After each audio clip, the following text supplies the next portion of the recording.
the latest episode of Guitar Beasts. Today I would like to introduce one of the Squiers in my collection. Now, people may be excused for thinking that Squiers are not interesting guitars in certain respects, that perhaps budget, they have a certain stigma attached to them as copies or, the little brother of the Fender brand. I take a different view. As you can see from one of my other videos on the Squier JV, the Squier products that have come out across the years have ranged from very, very good guitars to perhaps not so good guitars. It's interesting to take a little time and delve into the history of Squier, and then we'll come to this guitar, which is a 1980s Korean-built Squier Stratocaster. As is widely known, around the early 80s, Fender began production in the Fujigen factory in Japan of their budget range of guitars under the Squier brand in an attempt to have part of the market share which was being taken over by a lot of other brands that were copying the classic Fender Stratocaster. When they did so, they chose the Fujigen plant specifically because Fujigen had famously been producing very, very good quality instruments since the 70s. In the 70s with Ibanez, guitars that copied Les Pauls, and they were eventually sued and stopped from making those copies, and there's all sorts of history around that. But once Squier came on the scene, the first guitars with the JV serial number, the Japan vintage Strats and Tellys, were top-notch guitars with excellent pickups, and are now considered to, in some cases, be better than the American-built Fender guitars that were coming onto the market. As time moved on, production changed. They started to use ceramic pickups instead of Alnico pickups, etc., etc. Around 1987, they opened production in Korea in the Young Chang factory. Now, that's where this guitar comes from, and that's what I want to focus on today, is the period from 1987 to 1988, when Young Chang were producing Squier guitars. I have a few of them in my collection, and I think they are overlooked. They are very, very well built guitars with good specs, and for example, this one, I mean, it comes in this beautiful Lake Placid blue, almost turquoise effect. The guitar sits together really well.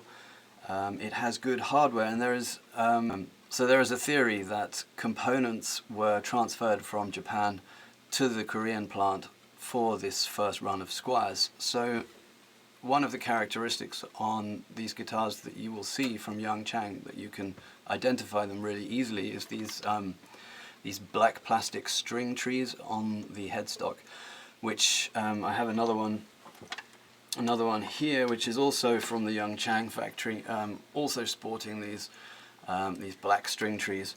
And you see these on some of the late 80s guitars coming out of Fujigen in Japan, on the Squiers and on the Fenders, I think. So that's kind of a little clue that maybe there's a little truth to that rumor. The bridge saddles in these vintage style bent steel saddles have Fender logo or the Fender name stamped across them. And another feature of these Young Chang guitars is that they have high quality machine heads. So often on later Korean Squiers you find these what they call trapezoid tuners, which are have a reputation of not working so well.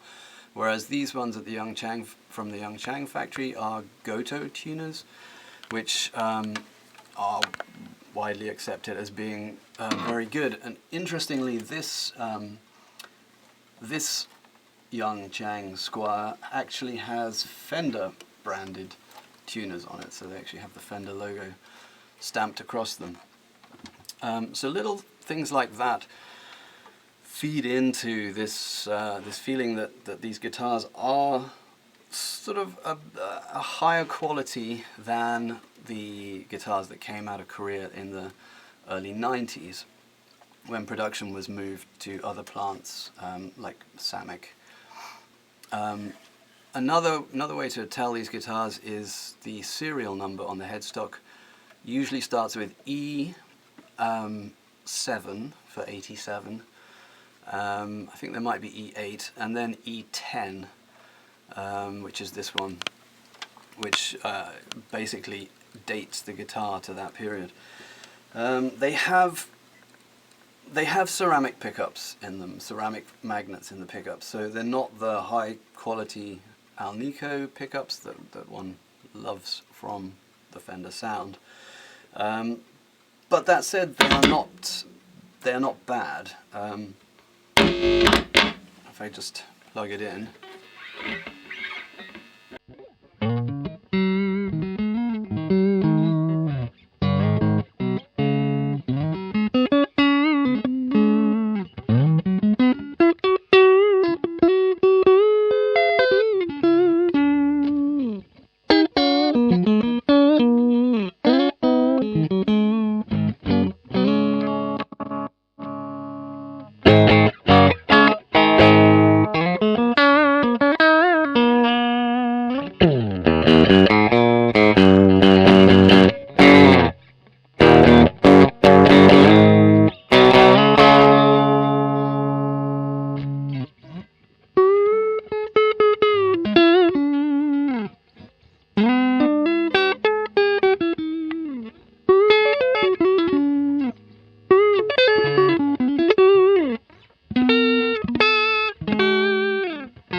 So as you can hear, the ceramic pickups are they're quite spiky, but they have a lot of power, and you can get some really great Fender tones out of them. But that is one of the great things about these guitars. Because they're so overlooked, you can pick them up on the second-hand market quite cheaply. I mean, this guitar is a vintage guitar. It's nearly 40 years old.